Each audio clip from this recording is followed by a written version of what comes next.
Ya, baik sahabat berjuang, kita kembali ketemu lagi dalam Leader Forum Nasional Beli Indonesia. Sebagaimana saya sampaikan pada awal bahwa kali ini kita akan sudah kedatangan seorang narasumber yang saya sebut tadi Mas Pong Hardjatmo, dan tanpa berlama-lama saya akan manggil, inilah Mas Pong Hardjatmo. Oh, ini mic-nya, Mas. Apa kabar Mas Pong? Sehat, alhamdulillah. Atau duduk aja dulu, Mas. Biar enggak ini. Saya ngasih salam dulu ya, sama yang hadir. Duduk, Pak.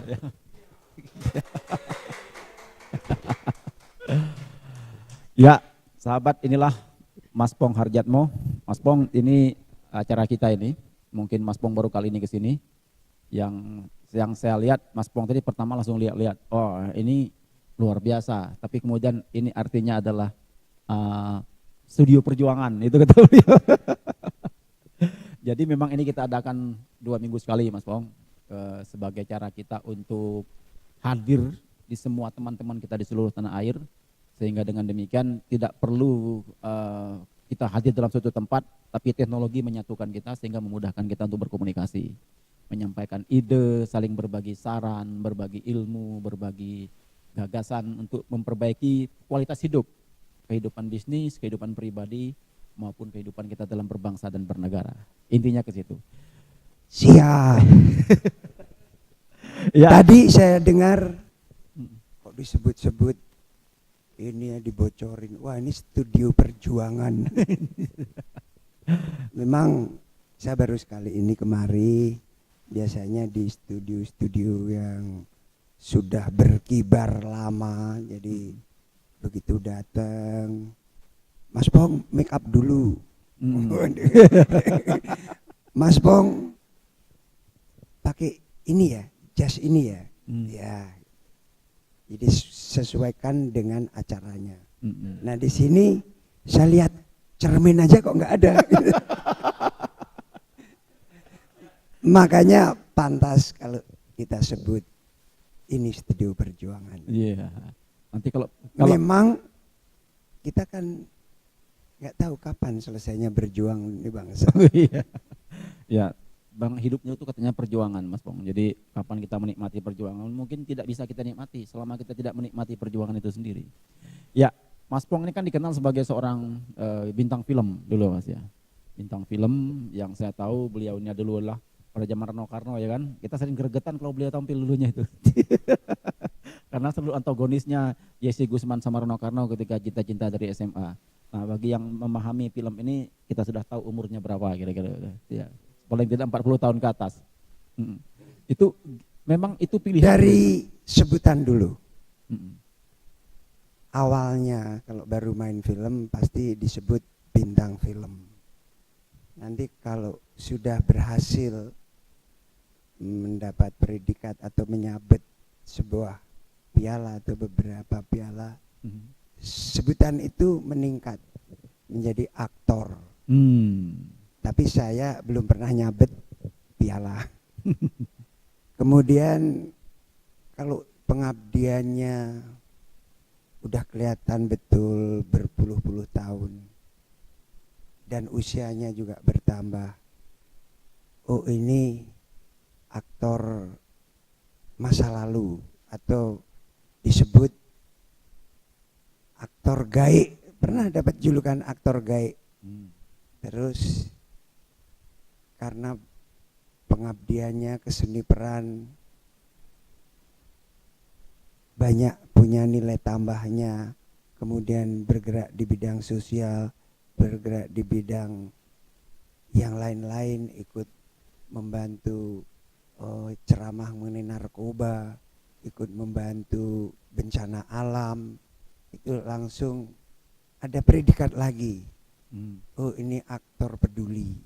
Kemudian kalau bertambah lagi, kita lebih aktif lagi, akhirnya dikenang dengan misalnya kita peduli terhadap negeri ini, kita nekat itu berbuat sesuatu untuk memperbaiki negeri ini, misalnya demo. Ya bukan demo ya, sendiri namanya apa tuh, biasanya demo itu rame-rame. Tapi ini sendiri. Tadi saya dengar, waduh, ada tamu nih.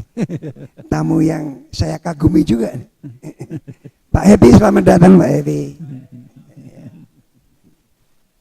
Tadi Masar, kok Masar, Mas Aswandi. Mas Wandi. Ya, ya. Tadi karena nyebut-nyebut Kapten Sar jadi saya Masar.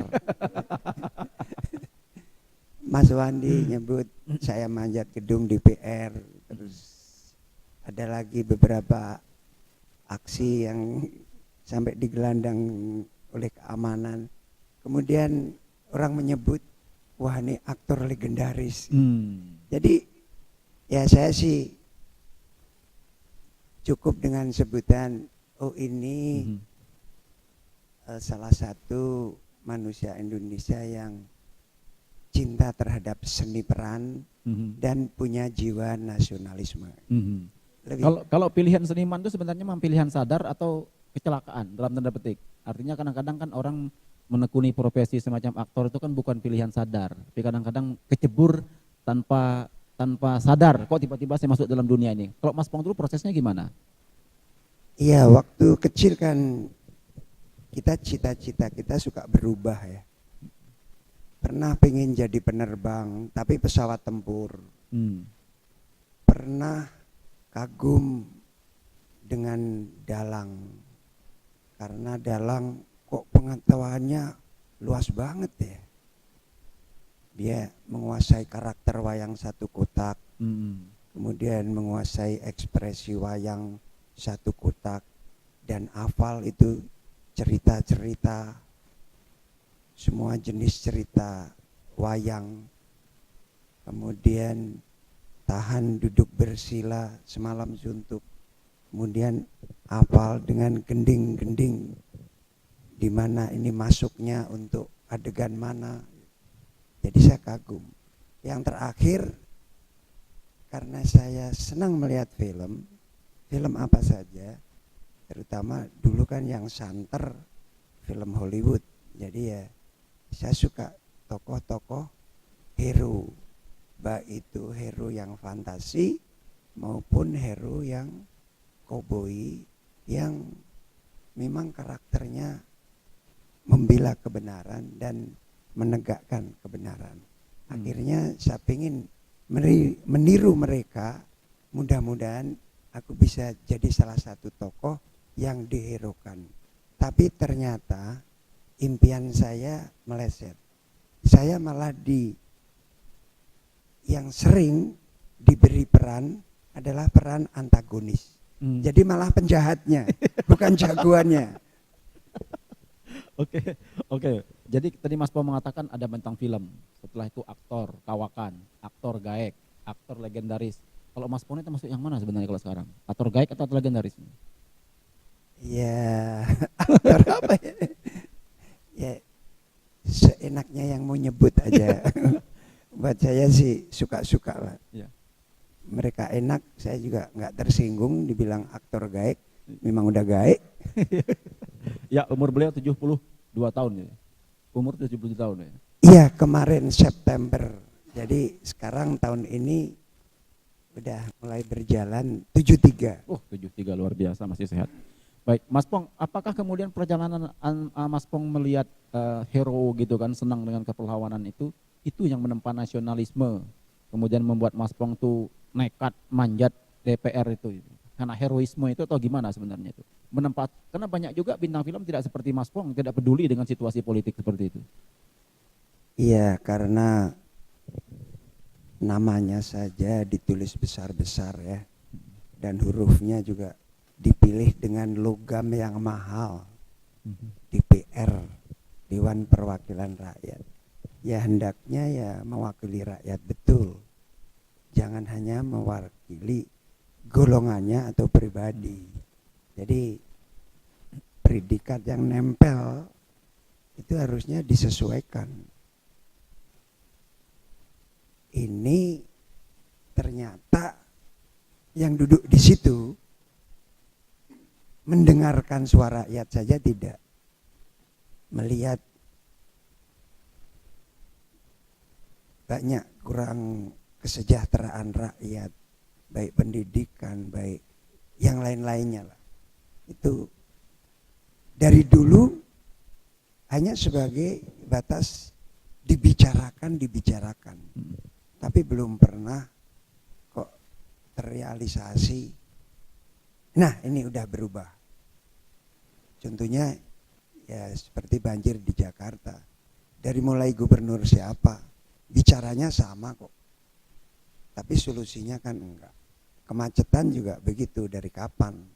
Bicaranya sama, tapi solusinya ya tetap hanya jadi perdebatan kayak talk show, perdebatan politik aja.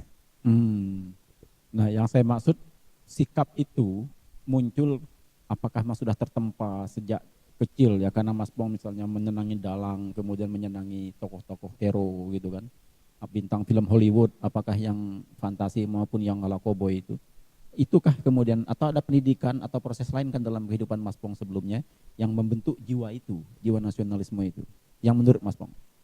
Ya, saya pikir itu memang berpengaruh ya. Saya senang nonton wayang kulit, wayang orang, dan saya senang tokoh-tokoh hero-nya. Seperti Bima saya senang. Jujur, berani, tegas, dan adil. Buat dirinya sendiri saja, dia adil. Buat anaknya, kalau salah ya harus dihukum sesuai dengan kesalahannya. Kemudian tokoh Anoman, dia meskipun eranya beda-beda ya, di zaman Alengka dia sudah ada. Di zaman Pendawa dia pun suka bantu kalau diminta bantuannya untuk menegakkan kebenaran dan memerangi kejahatan. Jadi dua tokoh itu yang saya kagum, Bima Werkudara atau Bimoseno dan Anoman. Ketika mengambil keputusan bahwa akan manjat itu Mas Pong lakukan terencana atau itu spontanitasnya kelihatan ada peluang sebenarnya? Apa yang Mas Pong yang dibayangkan sebelum kejadian itu? Kemudian orang menganggapnya ini kok seorang Pong Haryatmo kok bisa melakukan hal seperti ini? Menyimaknya, gregetannya udah lama. Tapi mendapat peluangnya spontanitas. Gitu. Momentumnya spontanitas. Tapi udah kapan nih saya bikin sesuatu yang bisa cespleng buat merubah keadaan. Meskipun berhasil ya, tapi ternyata bukan obat yang cespleng. Bukan. Akhirnya direspon oleh misalnya mahasiswa atau rakyat yang lain. Kemudian yuk kita tegakkan betul-betul kejujuran, keadilan, dan ketegasan. Oke. Setelah itu Mas Pong nggak ditangkap? Orang kan nggak pernah dengar setelah itu. Taunya kan Mas Pong Haryatmo digelandang sama pamdalnya DPR. Enggak diganggu ya? Iya, saya yang nekat itu benar-benar nekat 2 kali. Yang manjat gedung DPR, waktu itu ada Mabes ya, Demokrat di Sentul. Itu kan saya juga datang sendiri, hanya bawa spanduk. Waktu itu Presiden SBY habis mencanangkan katakan tidak terhadap korupsi. Jadi spanduk saya bunyinya juga Demokrat tidak dapat berantas korupsi, bubar saja. Itu ini gambarnya. Iya. Itu kan lagi digelandang ya, itu kan?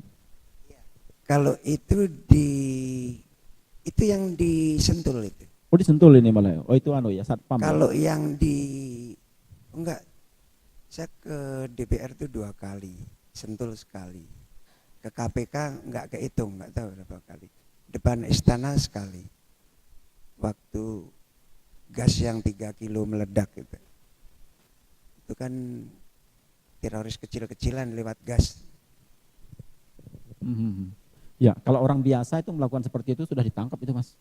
Kayak saya misalnya coba-coba untuk memanjat gedung DPR itu kan pasti udah ditangkap, kok Mas Pong kok nggak diapa-apain. Ini berkah sebagai orang terkenal atau seperti apa sebenarnya? Alhamdulillah. Nggak tahu kalau saya sakti ya. Mungkin jangan-jangan nyimpen ilmu Hanoman jangan-jangan ini. Iya. Bukan. Kan saya menganjurkan hal-hal yang baik. Kejujuran, keadilan, ketegasan. Saya tidak menjelek-jelekkan tokoh. Saya tidak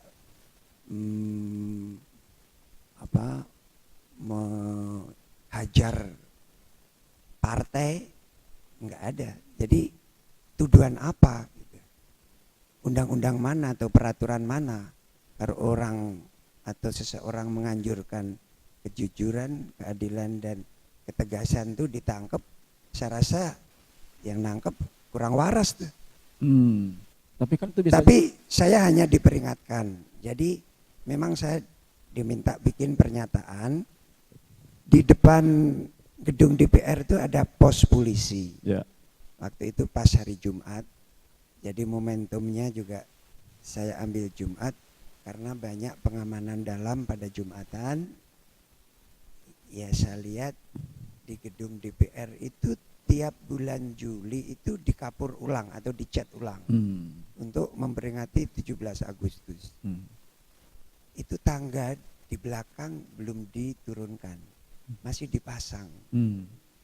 Tadinya saya mau Jumatan saja, begitu saya masuk, loh ini kesempatan nih, tapi saya harus bawa sesuatu. Saya keluar lagi, beli pilok ke toko material yang paling dekat. Terus saya balik lagi, saya parkir, saya tunggu. Begitu udah ada azan Jumatan, dari anggota DPR juga Jumatan, pengamanan Jumatan. Nah saya melipir ke arah tangga manjat. Waktu itu kebetulan nggak musim hujan. Kalau sekarang suruh manjat saya nggak berani. Orang pikir nih mau azan kok mau ngazan di sana sih. Tapi semua itu berkat. Jadi kebetulan nggak ada, nggak buat saya ya. Semua sudah dituntun dan dibimbing oleh Allah. Apalagi berbuat kebaikan itu pasti dituntun dan dibimbing oleh Allah. Nah kalau berbuat kejahatan pasti yang bimbing, yang nuntun setan. Udah jelas. Ini kalau dilihat dari, coba gambarnya tampilin dulu Mas. Ya, itu kan si seorang Mas Pong Haryatmo itu kan fotonya tuh ada. Mas Pong kontak wartawan dulu atau ada fotografernya dari jauh yang ngambil itu? Enggak. Kan di DPR itu enggak semua wartawan muslim kan. Yeah. Jadi ya mungkin pas enggak sholat ngelihat. Tapi yang melihat pertama kali adalah gedung sebelah kirinya itu gedung MPR yang tingkat 6 atau berapa itu yang sejajar dengan gedung itu. Nusantara 2. Iya, ibu-ibu di jendela teriak-teriak. Ada yang naik di atas atap, ada yang naik di atas atap. Kemudian Saptam pada lari melihat saya udah selesai nulis jujur, adil, tegas. Itu saya bawa 2 pilok. 1 pilok ada cukup. Yang 1 pilok lagi di bawah diminta sama pengamanan dalamnya. Ambil deh. Kalau mau bantuin gue nyemprot juga. Baik, Mas Pong. Terakhir saya melihat Mas Pong ini ada Pong Haryatmo Training Center. Ya, sebelum ke situ kan Mas Pong dapat sanksi apa? Ditahan atau kebukin atau gitu? Enggak. Saya di pos polisi itu suruh nunggu karena komandannya juga sedang Jumatan. Saya tunggu, begitu komandannya datang dari jauh sudah tangannya begini. Mas Pong itu idola saya.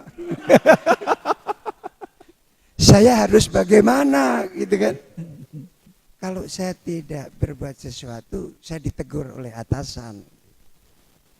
tegur balik aja. Ya ini proses aja Pak, bagaimana baiknya. Saya kalau mau ditahan-tahan, mau ditembak-tembak aja, saya ikhlas kok jadi tumbalnya Indonesia. Oh jangan gitu Pak Pong, jangan gitu. Terus silakan duduk Pak Pong, ayo kita ini. Terus komandan itu ngambil kertas, ambil ballpoint, Pak Pong, mohon maaf, bikin pernyataan saja. Iya. Ya boleh, didikte aja. Surat pernyataan, nama, bla bla bla bla bla. Dengan ini menyatakan satu, tidak boleh mengulangi coret-coret atap gedung lagi. Lucu ya? Udah ketawa. Lucu ya? Ya. Terus kedua, harus dihapus sendiri. Oh, satu manjat lagi. Nah, demikian itu. Nah, yang kedua saya tawar, boleh nanti saya hapus. Tapi sebelum saya menghapus, saya akan kumpulkan wartawan lebih banyak lagi. Saya pagi lewat sana, udah nggak ada. Tulisan. Jadi langsung dihapus oleh mereka. Jadi rupanya, wah ini kalau yang lain ikut ngapus nih, Pong Hardjatmo gaungnya lebih gede lagi nih. Iya. Mendingan dihapus dulu deh. Iya. Begitu. Oke, baik. Mas Pong Hardjatmo. Kita ingin melanjutkan lagi mengeksplor sebenarnya Mas Pong. Jadi Mas Pong juga kan banyak membuat kisah-kisah seperti itu. Nah, terakhir Mas Pong ini membuat, yang saya tahu, sepengetahuan saya, Mas Pong memiliki sebuah lembaga Pong Hardjatmo Training Center yang khusus berkutat dalam hal training, perkepribadian dan lain-lain. Nah, kita akan membicarakan ini lagi, sahabat pejuang, dan jangan kemana-mana, tetap di dalam Leader Forum Nasional Beli Indonesia.